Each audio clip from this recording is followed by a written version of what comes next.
हाँ जी. So what if I tell you that your next necklace may contain gold recovered from an old iPhone? मैं नहीं मानता.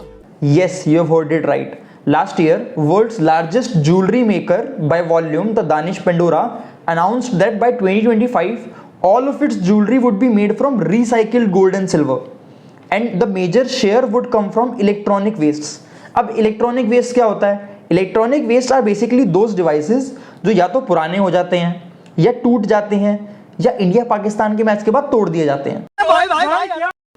अब ई mining होता है उन इलेक्ट्रॉनिक वेस्ट से मेटल्स को निकालने का process. And almost every major jewellery brand has been turning to e mining.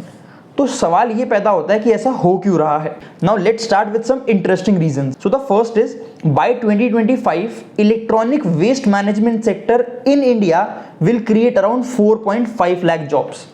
और आज के टाइम में हमारे देश में जॉब्स की वही हालत है जो 2014 के बाद कांग्रेस की हो चुकी है. जली ना, तेरी भी जली ना. Now let's come to some serious topic. E waste is an emerging problem with both developed and developing countries.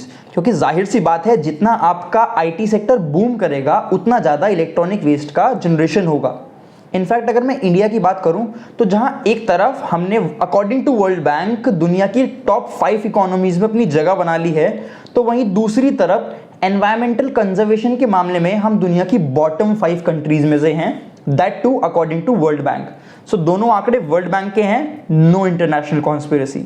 और मैं ऐसा नहीं कह रहा हूं कि सरकार ने कुछ किया नहीं है. 2016 में ई वेस्ट मैनेजमेंट रूल्स आए थे जिसके तहत वेस्ट कलेक्शन को गवर्नमेंट सेक्टर के अंडर किया गया था. स्वच्छ भारत अभियान, हालांकि वो कितना कामयाब हुआ कितना नहीं हुआ उस बात से आगे बढ़ते हैं, लेकिन एटलीस्ट देश के लोगों में स्वच्छता के प्रति जागरूकता आ गई थी. पिछले साल नरेंद्र मोदी जी ने स्वच्छ भारत अभियान 2.0 को लॉन्च करते हुए यह भी बताया था कि भारत अपने देश में रोज होने वाले वेस्ट में से 70% को प्रोसेस कर लेता है.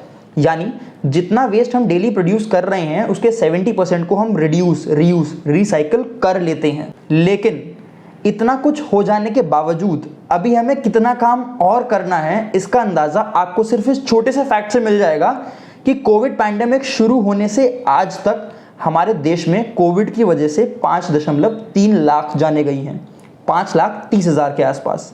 और अकेले 2019 में पॉल्यूशन की वजह से देश में 23 लाख लोगों ने अपनी जान गंवाई है. यानी जितनी जानें आज तक मिलाकर कोविड में नहीं गई उससे 4 गुना ज़्यादा लोगों की मृत्यु हमारे देश में पॉल्यूशन और प्रदूषण से होती है. तो ये हमारे लिए बहुत बड़ा रियलिटी चेक है. लेकिन हमारे और आपके लिए और मेन मीडिया के लिए कहाँ 23 लाख लोगों का मरना इंपॉर्टेंट है. हमारे लिए इंपॉर्टेंट डिबेट्स हैं हिंदू मुस्लिम की. हमारे लिए मेन मुद्दा है मंदिर मस्जिद का. हमारे लिए ये जानना ज़्यादा ज़रूरी है कि राहुल गांधी कितने हज़ार की टी शर्ट पहनता है और नरेंद्र मोदी जी कितने लाख का सूट पहनते हैं. हमारे लिए यह पता करना बहुत इंपॉर्टेंट है कि कैटरीना और विक्की कौशल की शादी में कितने लोग आएंगे या आए थे. देखिए, इस देश की दिक्कत यहाँ पे हो रही राजनीति या यहाँ की बिकी हुई मीडिया नहीं है, वो ऑलमोस्ट हर जगह होता है.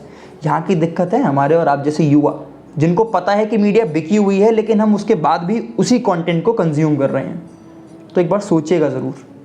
जय हिंद, जय भारत.